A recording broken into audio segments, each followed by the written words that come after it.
This is the story of 300 men who carried the fear, the hope, and the future of an entire nation on their shoulders.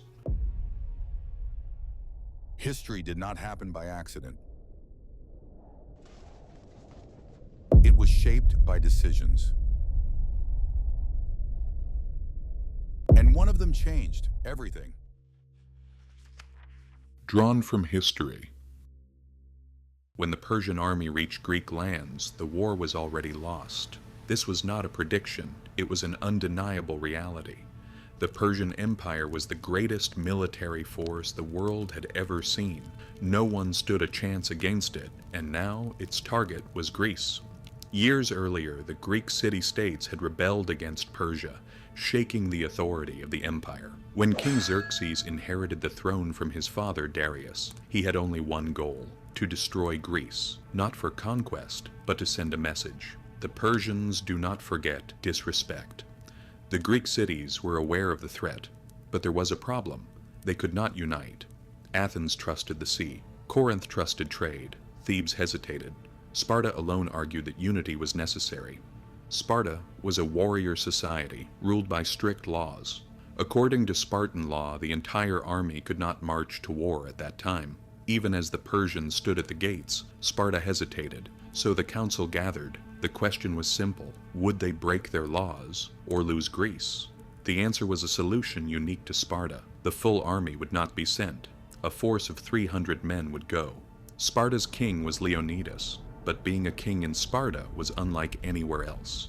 Leonidas did not sit on a throne. He was trained like every other man, hardened by pain, forged as a soldier. Leonidas's mission was clear: buy time for Sparta. He knew exactly what that meant. That's why he set a single condition when choosing his men: only those who had sons. Because Sparta knew these men would not return, and someone had to remain to carry on their bloodlines. 300 brave warriors were chosen. They were not young novices, nor old men. Each had seen battle. Each knew exactly what awaited them. This was not a military unit. This was a living testament. A Spartan man's life belonged to the army from the moment he was born until the moment he died. At the age of 7, he was taken from his mother.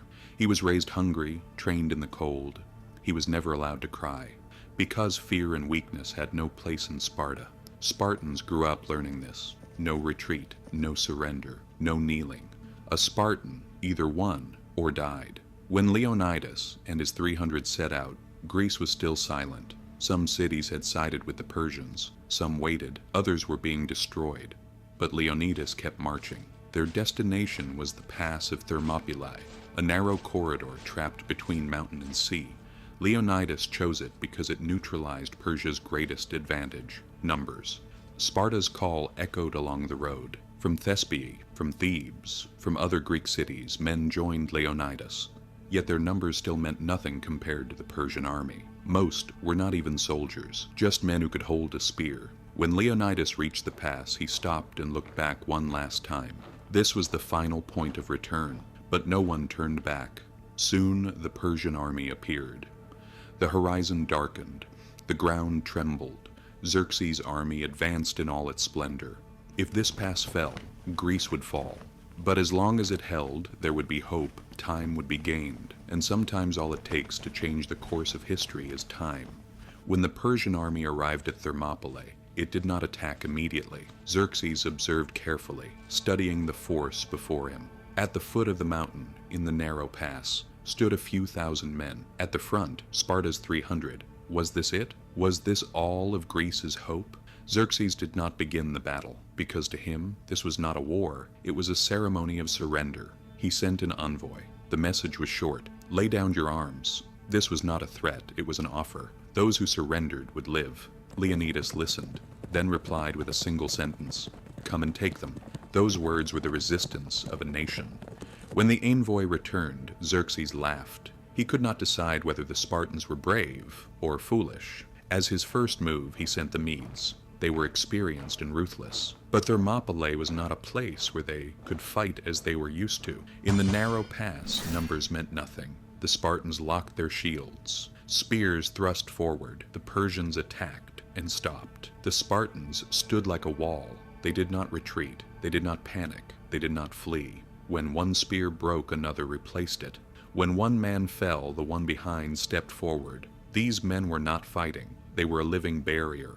Hours passed. The attacks failed. Xerxes rose from his throne in anger, because what he saw was not what he expected. Persian soldiers were pushed back, piling up in the pass. The dead fell upon the dead, and still the Spartans stood.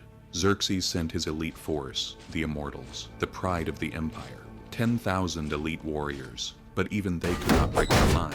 The Spartans feigned retreat.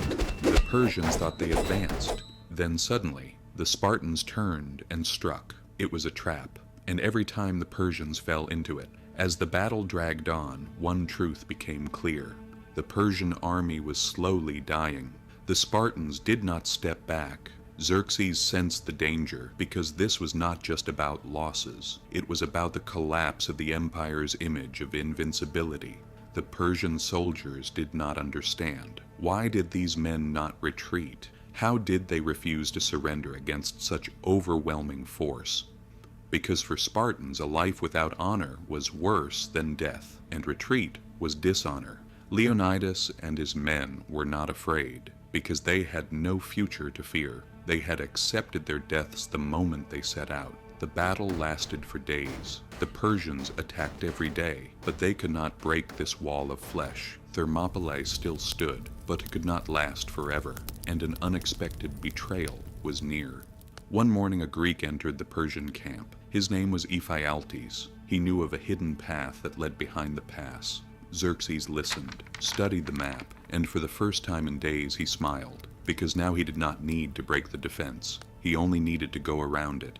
When night fell, Leonidas received the news. The Persians were coming from behind. The pass would fall, but there was no panic on Leonidas's face, because what he had known from the beginning was now becoming reality. This battle was never meant to be won. It was meant to buy time. As dawn approached, Leonidas made his decision. There would be one final stand, but not everyone had to die.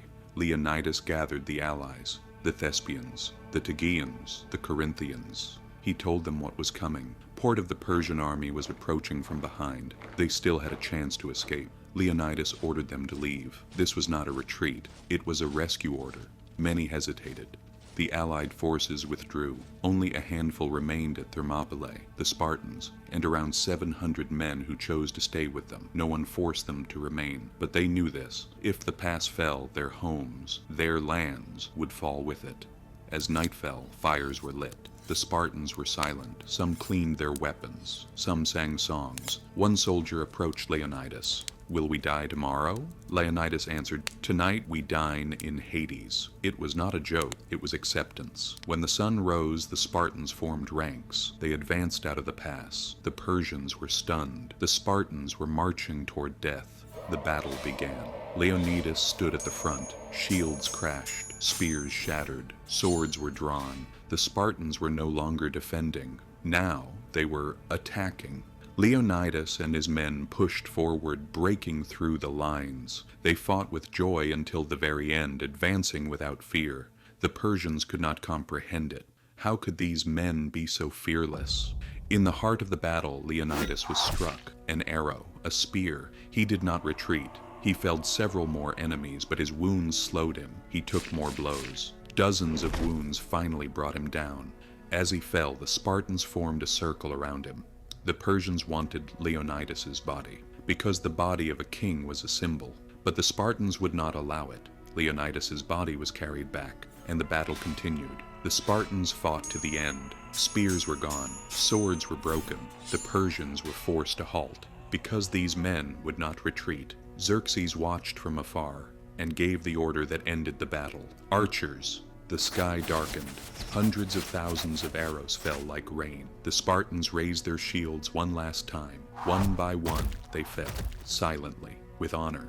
The pass was filled with bodies. When the last Spartan fell, a deep silence followed. Thermopylae was taken by the Persians. But what they passed through was not just a mountain pass. It was the final stand of an unparalleled act of heroism. The Persian army had been delayed for 3 days. That time was enough. Athens was evacuated. The fleet was assembled. Resistance was organized. When Thermopylae fell, the Persians advanced. Cities burned, temples were destroyed, but Greece did not surrender because the 300 had left behind hope. The death of the Spartans spread across Greece, not as a defeat, but as a challenge. The Persians can be stopped. That idea was stronger than any legend. The divided city-states united for the first time. Months later, they met at sea. The Greek fleet faced the Persian navy. Once again, the Persians held the numerical advantage, but this time the Greeks did not flee. At Salamis, the Persian fleet was destroyed. Xerxes was forced to retreat. The time won at Thermopylae had changed the course of the war. Sparta lost 300 men at Thermopylae, but gained a story that would unite all of Greece. Leonidas became more than a king. He became a measure, the measure of courage, the measure of loyalty, the measure of honor. An inscription was left at the pass. "Stranger, tell Sparta that we lie here obedient to her laws." It was not praise, it was a statement. We did our duty. Leonidas and his men could have done what all of Greece did. They could have retreated. They could have watched. They could have lived. But they chose honor. They chose courage. They chose death. And that is why they are remembered. That is why they are still spoken of. Yes, some battles cannot be won, but some stands leave a message heavier than hundreds of victories. Thanks for watching. If you liked the video, please subscribe and leave a like. You can also write in the comments which historical topics you'd like to see next. See you in the next video.